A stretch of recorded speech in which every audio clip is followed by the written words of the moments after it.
बच्चों, आज हम कक्षा 7वीं में जो अपठित पद्यांश है पन्ना नंबर 133 पर निम्नलिखित अपठित पद्यांश को ध्यानपूर्वक पढ़कर दिए गए प्रश्नों के उत्तर दे। जैसे कविता की पंक्तियां दी गई है, उसका नाम शीर्षक है कर्म। कठिन कर्म पगडंडी के जब पंथी बन जाओगे, मात्र श्रम अवलंब होगा, जीवन सुख तुम पाओगे। कठिन कर्म पगडंडी पर यानी कठिन रास्ते पर तुम चलोगे, पंथी यानी रास्ता पर चलोगे, बन जाओगे। मात्र तुम्हें श्रम, उसके लिए तुम्हें श्रम अवलंब करना होगा, तभी तो तुम्हारा जीवन सुख पाएगा, सुख तुम पाओगे। विश्वास संकल्प की आभा से उद्दीप्त तुम्हारा तन मन होगा। विश्वास व नया संकल्प की आभा के माध्यम से तुम्हारा जीवन उद्दीप्त होगा, तुम्हारा तन मन होगा और तुम संघर्ष और तूफानों का समग्र वन मुरझाएगा। तुम्हारा तन मन उद्दीप्त हो जाएगा, तुम्हारे काम में विश्वास हो जाएगा, नया संकल्प हो जाएगा, तो संघर्ष और तूफान का समग्र सामना तुम कर पाओगे और संघर्ष और तूफान तुम्हारे सामने मुरझाएंगे। सुदूर क्षितिज की आभा से आलोकित यह जीवन होगा और सुदूर जो दूर दिखाई देने वाला क्षितिज है, उसकी आभा से तुम आलोकित यानी जीवन सुख पाओगे। नव पल्लव के सौरभ से जीवन फिर मधुमय होगा और नव पल्लव के माध्यम से सौरभ की तरह तुम्हारा जीवन फिर मधुमय यानी अच्छा हो जाएगा। आगे, जब कर्म की सत्यता से वस्तुतः तुम्हारा परिचय होगा। जब तुम कर्म करोगे अच्छा, तो कर्म के माध्यम से तुम्हें जो सत्य का आसरा सहारा मिलने वाला है, वस्तुतः तुम्हारा परिचय उसी से होगा। मन मस्तिष्क के प्रयास से यह मानव धर्म सफल होगा। मन मस्तिष्क में जो प्रयत्न करने का जो गुण है, इससे मानव धर्म सफल हो जाएगा।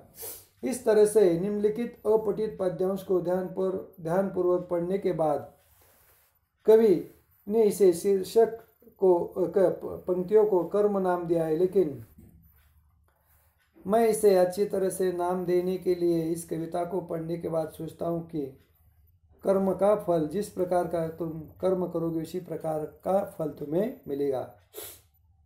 इस तरह से इस कविता को पढ़ने के बाद कर्म पगडंडी पर चलने से जीवन पंथ रास्ता आसान हो जाएगा, लेकिन उसके लिए तुम्हें श्रम करना होगा, श्रम अवलंब करना होगा, तभी तुम्हारा जीवन सफल हो जाएगा, सुख पाएगा। और काम करते समय विश्वास संकल्प होना चाहिए। तुम्हारा तन मन हमेशा उद्दीप्त प्रेरणा से प्रेरित होना चाहिए, तब कहीं जाकर संघर्ष और तूफान कम होगा और तुम्हारे सामने वो हार जाएगा। सुदूर क्षितिज की आभा से आलोकित ये जीवन तुम्हारा सफल होगा और जीवन सफल होने के बाद नव पल्लव के सौरभ से जीवन फिर मधुमय होगा, यानी एक प्रकार की मिठास तुम्हारे जीवन में आएगी। जब कर्म की सत्यता से, जब तुम कर्म करोगे तो उसकी सच्चाई से वस्तुतः तुम्हारा हमेशा के लिए परिचय हो जाएगा। मन मस्तिष्क के प्रयास से यह मानव फिर धर्म सफल होगा। यही बात यहाँ पर कवि अपने अपठित पद्यांश के माध्यम से समझाना चाहते हैं। प्रश्नोत्तर क, जीवन में सुख की प्राप्ति कैसे होगी? जीवन में सुख की प्राप्ति करने के लिए श्रम अवलंब करना होगा, तभी तो हमारा जीवन सुख पावेगा। ख, मनुष्य धर्म की सफलता किन बातों पर निर्भर करती है? मनुष्य धर्म की सफलता मन मस्तिष्क के प्रयत्न पर धर्म की सफलता निर्भर है। ग, कविता में आए 3 संज्ञा और 3 विशेषण शब्द छाट कर लिखे, जैसे जीवन, कर्म, मनुष्य, पंथी, कई प्रकार की संज्ञा यहाँ पर आ गई है। सौरभ, उसके बाद विश्वास, संकल्प, ये संज्ञा है। विशेषण विश्वास, संकल्प, सुदूर क्षितिज, मन मस्तिष्क, मानव धर्म,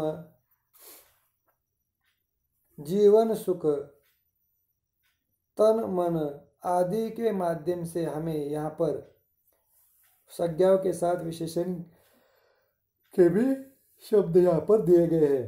इस कविता का कोई अन्य उपयुक्त शीर्षक दे। श्रम का फल इस कविता का उचित शीर्षक मुझे लगता है। इस तरह की जो कविता है उसकी सीडी लीजिए, सुनिए। संगीत की शिक्षिका से उसे एक प्रकार की चाल लयबद्धता में बंद कीजिए और शिव मंगल सुमन की जो फिर विश्वास अटल कविता है उसे पढ़िए। इस तरह से आज हमने अपठित पद्यांश की जानकारी लेने के बाद इस कविता को अच्छी तरह से समझा है। आप भी समझिए और इसके होमवर्क रूपी प्रश्न लिखकर मुझे व्हाट्सएप पर सेंड कीजिए। यहाँ पर रुकते हैं हम। धन्यवाद।